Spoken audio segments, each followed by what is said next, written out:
Hello everyone, आप सभी को नमस्कार। देखिए, आज हम लोग सीखेंगे GK means GS general studies history का क्वेश्चन, उसका साथ साथ आपको हम उसके उत्तर को भी करवाएंगे। ये आपके जीके के लिए जानने के लिए बहुत जरूरी है, एसएससी रेलवे के लिए है। जहां भी आपका प्रश्न आते हैं जीके से, वो अति महत्वपूर्ण प्रश्न हम आपको लिए लेके आए हैं। हम क्वेश्चन करवाएंगे और उसके आंसर को बताएंगे। आपको ध्यान से वीडियो को शुरू से लेकर लास्ट तक रखना है ताकि आप बढ़िया से सीख सकें। वीडियो अच्छा लगे एक लाइक अवश्य कर दीजिएगा।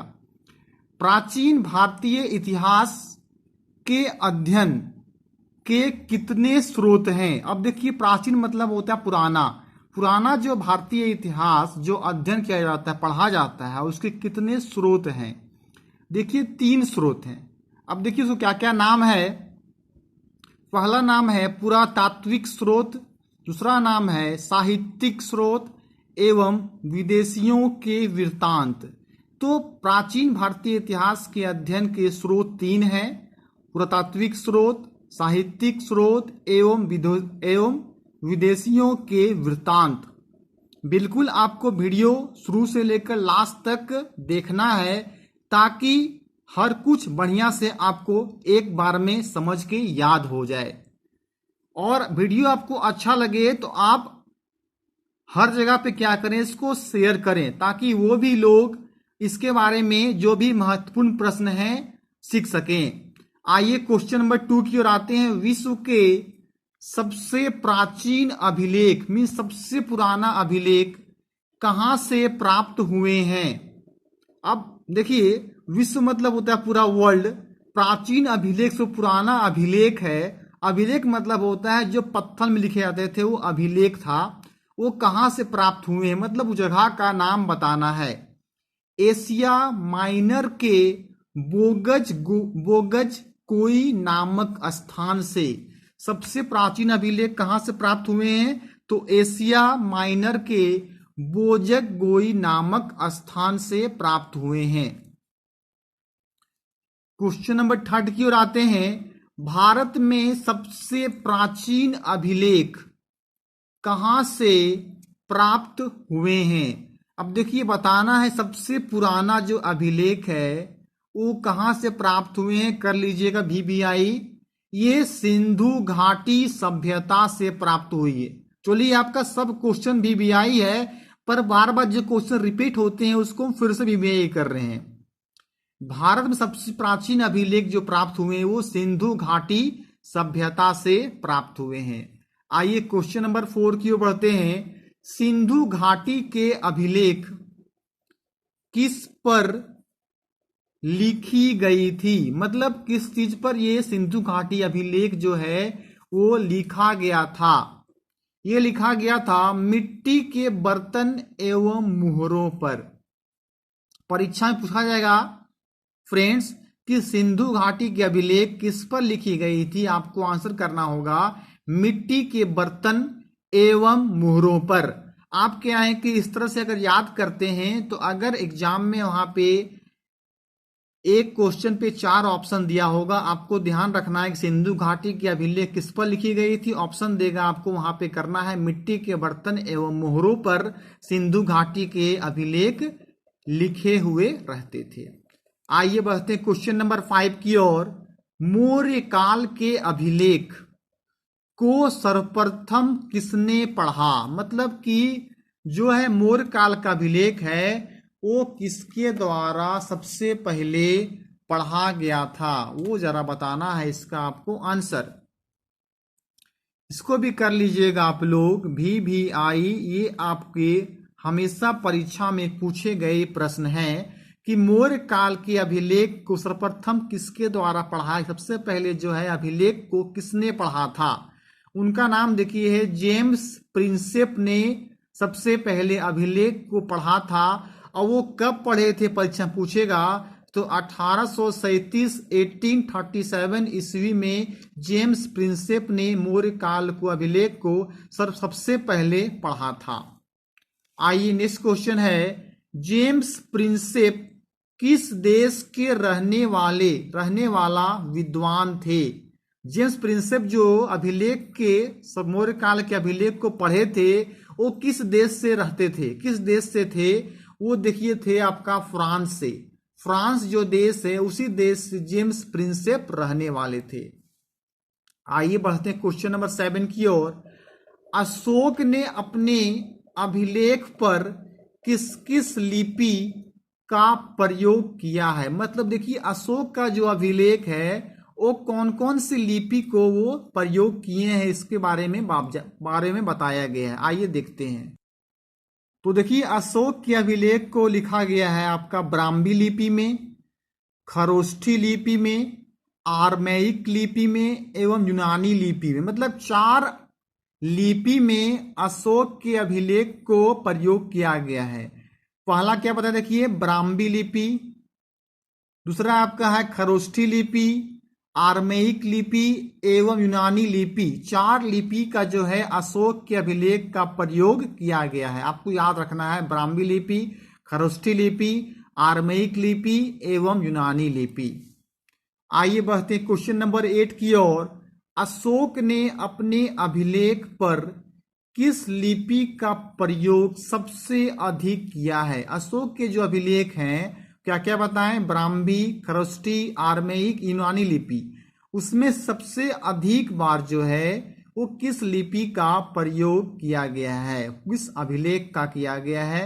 अब देखिए ब्रह्मा से होता है ब्राह्मी, तो ब्राह्मी लिपि का सबसे अधिक बार प्रयोग किया गया है।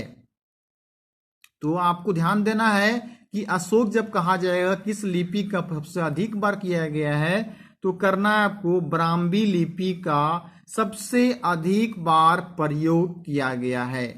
आइए बढ़ते हैं क्वेश्चन नंबर 9 की ओर।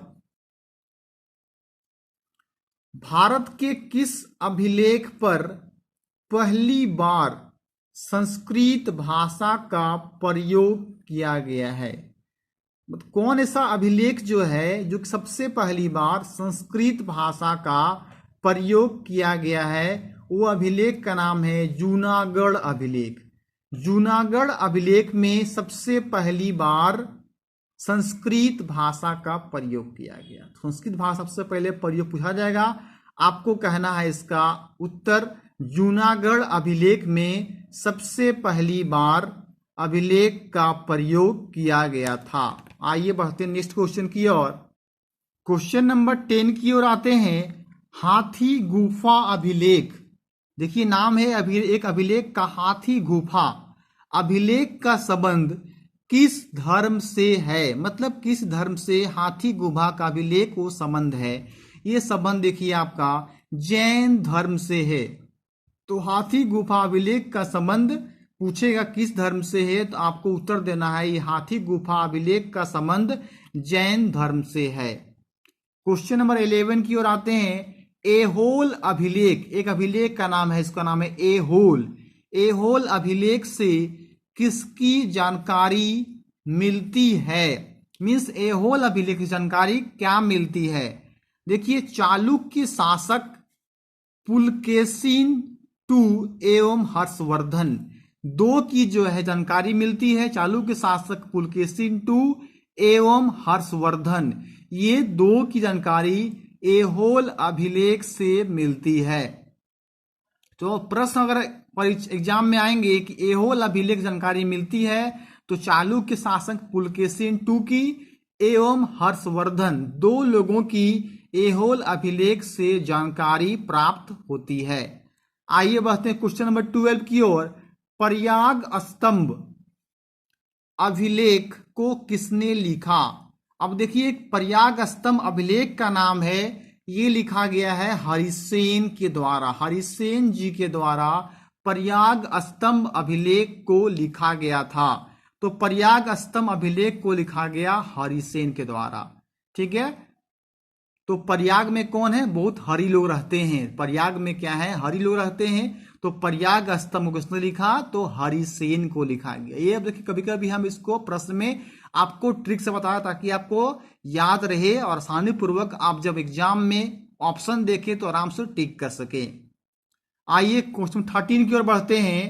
प्रयाग स्तंभ अभिलेख को किस भाषा में लिखा गया। अब बताना है कि देखिए पर्याग स्तंभ लिखा गया, पर्याग में क्या रहते हैं, बहुत हरि रहते हैं, हरि मतलब हो गया हरिसेन। और पर्याग स्तंभ अभिलेख जो किस भाषा में लिखा गया, मतलब उस भाषा का आपको नाम बताना गया है कि जो पर्याग स्तंभ अभिलेख है ये किस भाषा में लिखा गया था। देखिएगा फ्रेंड्स, ये लिखा गया था संस्कृत भाषा में पर्याग स्तंभ अभिलेख को लिखा गया था। क्वेश्चन नंबर 14 की ओर आते हैं। भारतीय इतिहास में पहली बार सती प्रथा का उल्लेख किस अभिलेख में किया गया है। मतलब सबसे पहली बार जो भारतीय इतिहास है, इंडियन हिस्ट्री में, वो पहली बार सती प्रथा को जो है उल्लेख किस अभिलेख में किया गया है।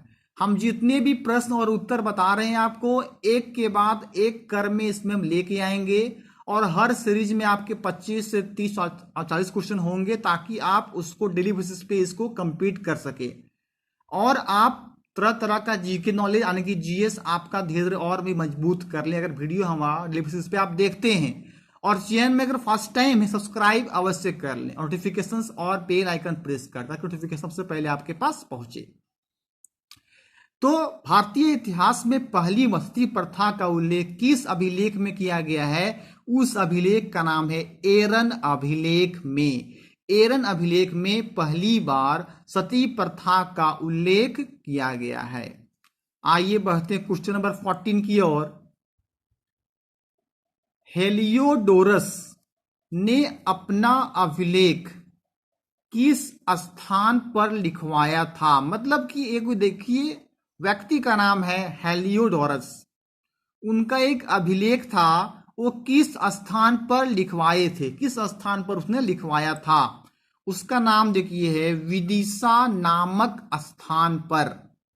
तो लिखवाया था उसने विदिशा नामक स्थान पर, हेलियोडोरस ने अपना अभिलेख लिखवाया था, उसका नाम है विदिशा नामक स्थान पर लिखवाया था। आइए क्वेश्चन नंबर 16 की ओर देखते हैं। भारत में सिक्के के जन्मदाता किसे माना जाता है। देखिए इसको भी कर लीजिएगा आप लोग। VVI कहता है कि भारत में सिक्के के जन्मदाता किसे माना जाता है, मीन्स किसे सिक्के का जन्मदाता माना जाता है। देखिए माना जाता है गौतम बुद्ध को भारत में सिक्के का जन्मदाता जाना जाता है। अब कहा जाए कि गौतम बुद्ध किस धर्म से बिलोंग आने के संबंध रखते थे, रखते थे आप बौद्ध धर्म से गौतम बुद्ध संबंध रखते थे। अगर कहा जाए बौद्ध धर्म का संस्थापक तो बौद्ध धर्म संस्थापक की गौतम बुद्ध को कहा जाता है। तो सबसे पहले सिक्के के जन्मदाता कहा जाए आपको तो आंसर देना है आपका गौतम बुद्ध को। Question number 17। भारत में सोने के सिक्के को सर्वप्रथम किसने जारी किया था। अब देखिए सबसे पहली बार सोना का सिक्का, देखिए सिक्का तो जन्मदाता हो गए गौतम बुद्ध, लेकिन बात है यहाँ पे कि सोने के सिक्के को सबसे पहली बार मीन्स सर्वप्रथम वो जारी करने वाले कौन थे। ये भी आपका अति महत्वपूर्ण प्रश्न है। VVI सबसे पहली बार सोने के सिक्के सर्वप्रथम जारी करने वाले वो थे हिंद यूनानी के द्वारा, मीन्स कर सकते हैं इंडो ग्रीक। मतलब कि क्या हो गया, हिंद यूनानी के द्वारा सबसे पहली बार सोने के सिक्के जारी किए गए थे भारत में। तो आपको ये याद रखना है फ्रेंड्स, अगर कहा जाए सोने के सिक्के तो सोना सबसे पहले किसके पास आएगा, हिंदू। हिंदू मतलब क्या हो गया, हिंद। हिंद से क्या बन गया आपका हिंद यूनानी, मीन्स सोने के सिक्के सर्वप्रथम जारी करने वाले थे हिंद यूनानी के द्वारा जारी किया गया था। आइए बढ़ते क्वेश्चन नंबर 18 की ओर। भारत में किस राजवंश के शासकों ने सबसे शुद्ध के सोने के सिक्के, सबसे शुद्ध सोने के सिक्के जारी किए थे। देखिए क्वेश्चन अब चेंज हो गया, ध्यान दीजिएगा। इसमें कहा था कि सोने के सिक्के तो हिंद यूनानी ने, अब किस राजवंश के शासकों ने सबसे शुद्ध मतलब सोना का सिक्का जारी किया गया, सबसे शुद्ध सोना मतलब सबसे प्योरेस्ट सबसे अच्छा सोना के सिक्के जो है वो जारी किसके द्वारा किया गया था। अगर बोलेगा सोने का सिक्का सबसे पहली बार तो आपको आंसर करना हिंद यूनानी। अगर आपको उत्तर कहता है कि किस राजवंश ने सबसे शुद्ध सोने के सिक्के जारी किए थे, तो करना होगा आपको कुषाण राजवंश। ये कुषाण राजवंश के द्वारा सबसे पहले शुद्ध सोने के सिक्के जारी किए गए थे। आइए बढ़ते हैं क्वेश्चन नंबर 19 की ओर। भारत में सबसे ज्यादा सिक्के किस काल में जारी किए गए, मतलब कि सबसे ज्यादा जो है सिक्के वो कौन सा काल में। देखिए बहुत सारा काल था, गुप्त काल, मध्योत्तर काल, ठीक है। तो कौन सी काल में सबसे ज्यादा सिक्के जारी किए गए थे, उस काल का नाम देखिए, नाम है मौर्योत्तर काल में। मीन्स मौर्योत्तर काल में सबसे ज्यादा सिक्के जारी किए गए थे। मीन्स आपको पूछेगा कि सबसे ज्यादा सिक्के किस काल में, तो आपको ध्यान दीजिएगा मौर्य लोग, मोर से बनता है मौर्य। देखते हैं कि मौर्य लोग जो है सबसे ज्यादा सिक्के जारी किसने किए, तो मौर्योत्तर काल में सबसे ज्यादा सिक्के जारी किए गए थे। आइए बढ़ते हैं नेक्स्ट क्वेश्चन की ओर। क्वेश्चन नंबर 20 की ओर आते हैं। भारत में सर्वप्रथम शीशे के सिक्के, देखिए शीशे के सिक्के, भारत में सर्वप्रथम शीशे के सिक्के किस वंश के शासकों ने जारी किए। अब देखिए यहां पे क्वेश्चन आ सकता है शीशे के सिक्के। अब सब तरह से परीक्षा में क्वेश्चन आएंगे। सोने के सिक्के सर्वप्रथम सबसे पहले किसने किया, शुद्ध सोने के सिक्के, सबसे ज्यादा सिक्के, तो यहाँ पे है सर्वप्रथम शीशे के सिक्के किस वंश के शासकों ने जारी किए। तो देखिए शीशे का सिक्का बोलेगा तो आपका उत्तर हो जाएगा सातवाहन राजवंश ने सबसे पहले शीशे के सिक्के। देखिए स से शीशा, स से सातवाहन, तो याद रखना है आपको शीशा, क्या रखना है आपको शीशा, स से शीशा और स से क्या हो गया सातवाहन। तो आपको याद रखना है शीशा, सी से शीशे और सा से हो गया सातवाहन राजवंश ने शीशे के सिक्के जारी किए थे। आइए क्वेश्चन 21 की ओर। किसके सिक्के पर वीणा बजाते हुए चित्र अंकित किया गया है, मतलब किसके सिक्के पर, किसका सिक्का जो है उसमें वीणा बजाते हुए उसके चित्र को इंकित किया गया है, दिखाया गया है, तो उसका उत्तर हो जाएगा समुद्रगुप्त। समुद्रगुप्त के सिक्के पर वीणा बजाते हुए क्या है, चित्र को अंकित किया गया, चित्र को दिखाया गया है, उसका नाम होगा समुद्रगुप्त। क्वेश्चन 22 की ओर। किस मुस्लिम शासक ने अपने सिक्के पर, अब देखिए एक शासक है मुस्लिम शासक ने अपने सिक्के पर लक्ष्मी के चित्र अंकित करवाए थे। अब देखिए ये भी कर लीजिएगा, भी आई, ये मुस्लिम शासक थे, इसने क्या किया था अपने सिक्के पर लक्ष्मी के चित्र अंकित करवाए थे। उनका नाम था देखिए मोहम्मद गौरी ने। मोहम्मद गौरी एक ऐसा शासक थे मुस्लिम के जिसने अपने सिक्के पर लक्ष्मी के चित्र अंकित करवा दिए थे, मीन्स लगवा दिए थे, हो जाएगा मोहम्मद गौरी ने। आइए क्वेश्चन 23 की ओर आते हैं। सिक्के के अध्ययन को किस नाम से जाना जाता है। देखिए सिक्के का अध्ययन मीन्स स्टडी ऑफ कॉइन्स कर सकते हैं, वो उसे क्या कहा जाता है, जो सिक्के का अध्ययन करते हैं उसे न्यूमिस्मेटिक्स कहा जाता है। मीन्स सिक्के के अध्ययन को न्यूमिस्मेटिक्स कहा जाता है। आपको बिल्कुल याद रखना है फ्रेंड्स कि सिक्के के अध्ययन को न्यूमिस्मेटिक्स कहते हैं, तो study of coins numismatics. Question 24 की ओर आते हैं। भारत में मंदिरों का निर्माण कितनी शैलियों में की गई। अब भारत में निर्माण किया गया मंदिर का, वो कितनी शैली में की गई। देखिए 3 शैली में किया गया है मंदिर का निर्माण। सबसे फर्स्ट का नाम देखिए है द्रविड़ शैली, सेकेंड आपका देखिए है नागर शैली, एवं थर्ड आपका देखिए है वैशाली शैली। मतलब कि 3 शैली में मंदिरों का निर्माण किया गया था। क्या क्या नाम देखिए है, पूछेगा कि आपको मंदिर निर्माण कितनी शैली में किया गया, तो आपको उत्तर देना है 3 शैली में। मंदिर में देखिए अक्षर कितना होता है, 3, मंदिर 3 अक्षर हो गया। तो मंदिर में 3 अक्षर, तो 3 शैली में किया गया। उसका नाम है द्रविड़ शैली, नागर शैली एवं क्या है तो वैशाली शैली। ये 3 शैली में मंदिर का निर्माण किया गया था। आइए बढ़ते हैं क्वेश्चन नंबर 25 की ओर। भारत में द्रविड़ शैली का सबसे उत्तम मंदिर मतलब सबसे अच्छा मंदिर कौन है?